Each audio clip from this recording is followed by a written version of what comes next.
నన్ను చంపకుండా కాపాడావంటే నువ్వు మనిషివి కాదు, దేవుడివి.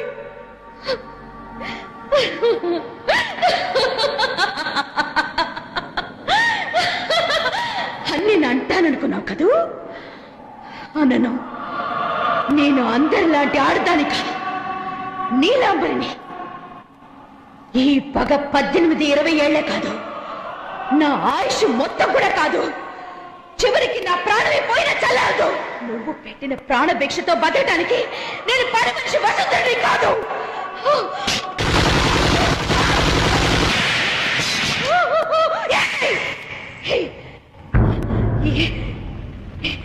ఈ జన్మలో నువ్వు గెలిచావు.